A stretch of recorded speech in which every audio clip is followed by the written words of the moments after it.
been a while since I've made a new video, so part of the reason why is I was having trouble with my camera, trying to figure out another way to, make videos. I got another camera, so hopefully everything's working a little bit better with it. And there's a couple other reasons too. Part of it's just time constraints, and then also I've decided to ditch the YouTube video capture app because, in my opinion, it doesn't work well. I don't know how else to say it nicely. Um, anyway, I'll be using iMovie pretty much on the Mac for this, and or on my iPhone, one of the two. So um, they seem to work a whole lot better and provide a lot more options as far as editing and putting things up so that they look decent and all that sort of thing. So anyway, it's springtime, or at least starting to look a little bit more like springtime.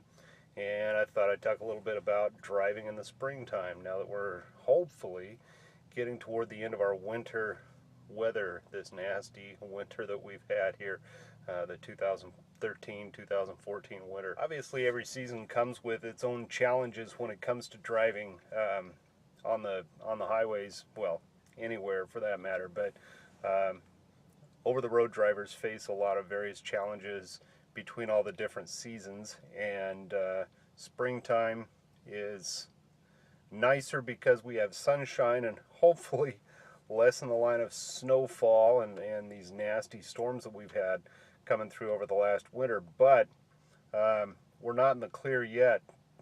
Being March here, we still can see some heavy snowfall throughout the country.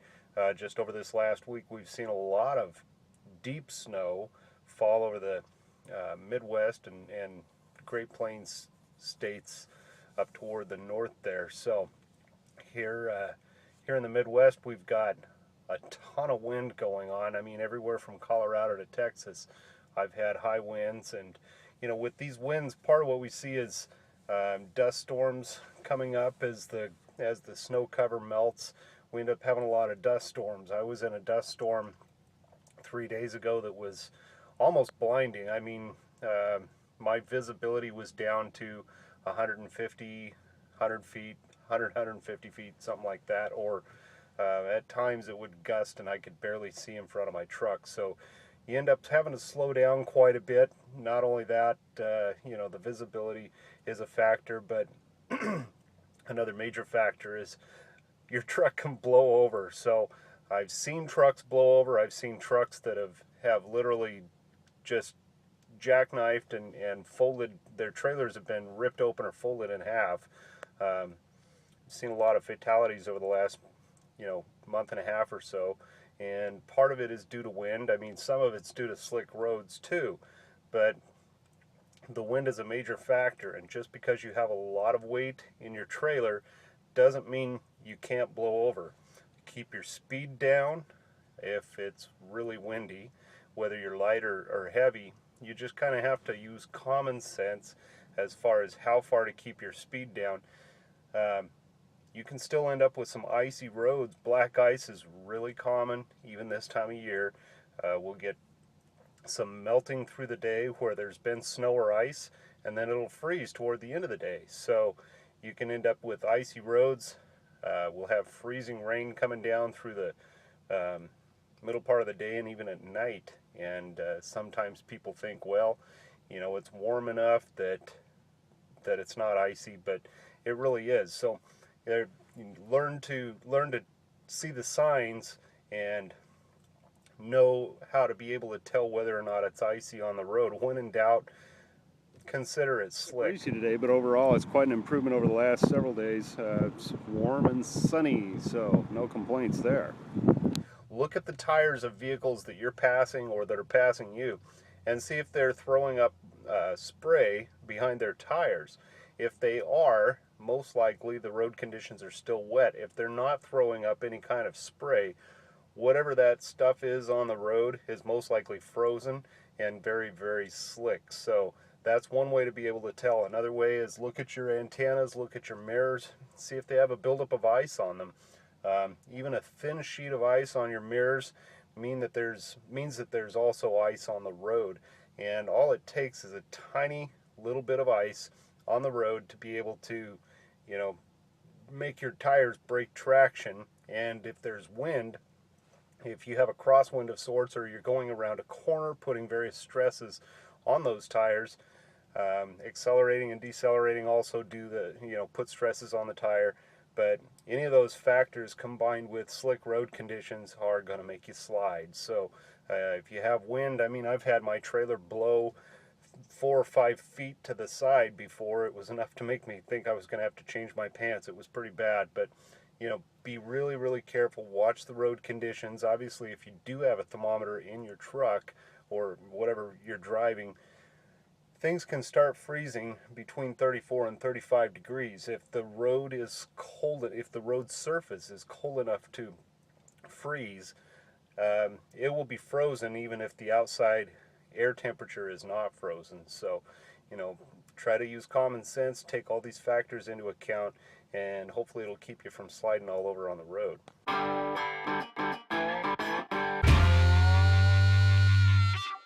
Warmer weather, there come a few other factors to take into consideration too. One of them is obviously your tires. I mean, all year we're looking at our tires, trying to make sure that our tires are in good shape and are going to grip the road, that they're not going to, make sure that they're not wearing unevenly, all that sort of thing. So keep an eye on your tires, keep an eye on your air system and your brakes, because you want them to be reliable, especially if it's slick outside. You don't want your brakes locking up, or even worse, just failing altogether.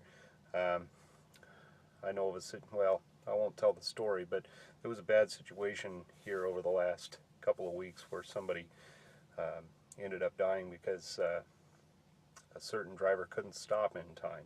So it was due to a number of different factors. Weather was probably one of the biggest ones, that, and just the driver not being prepared. So a few other things you want to take into consideration.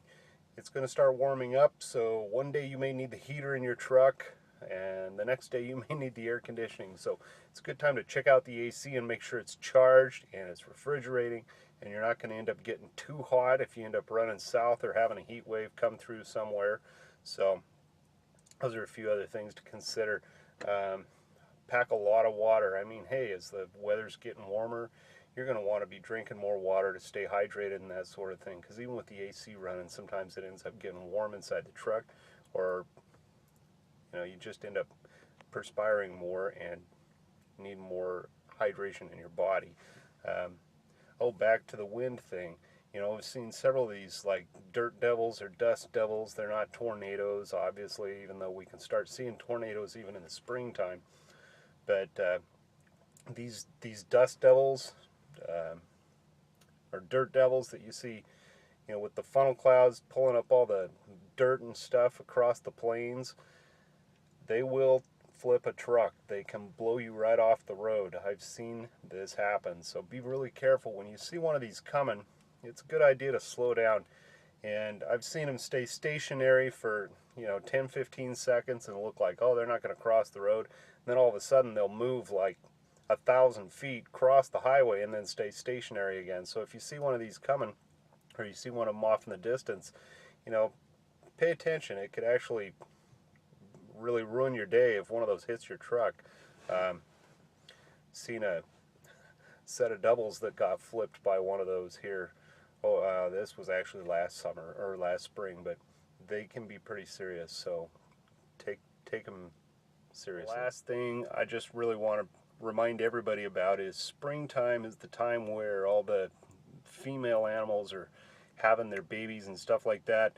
I see a lot more deer being hit in the springtime as things along the side of the road are starting to grow, and they're grazing more on the sides of the highway and that sort of thing than they used to be during the wintertime. So between that and the fact that say the female deer who haven't given birth yet, they're probably moving a little bit slower than they used to when they were lean and all that sort of thing. So keep your eyes open, especially around twilight and early in the morning, those bewitching hours, whatever you want to call them, where the animals seem to be out and by the road more. Even at nighttime, I mean, in the middle of the night, you're going to see deer out, you're going to see other animals out and stuff like that. I almost ran into a black cow about a week and a half ago. And I probably would have hit it if the driver in front of me, who was 1,500 feet in front of me, he slammed on his brakes and hollered over the radio. He said, "Hey, there's a cow on the road. There's a cow on the road. Slow down, buddy." And so I was like, "What the hell?" So I slowed down. I couldn't see anything until I was almost right on top of it. But if I hadn't had that heads up to slow down, I probably would have smacked right into it. Would have totaled out my truck. So anyway. There's all kinds of animals out on the highway, especially this time of year. So I would say there's probably an increase this time of year more than during the middle of the winter or late summer, that sort of thing. So just something else to keep in mind and pay attention to. Obviously, you see these signs all over that bridges and overpasses ice before the rest of the road. It's true. Anyway, it's been kind of a disorganized little video thing that I did here, but trying to get back into it and just give everybody a heads up about springtime driving. Enjoy the nicer weather, try to stay safe, and until next time, we'll see you. Check out truckerssurvivalguide.com. Thanks.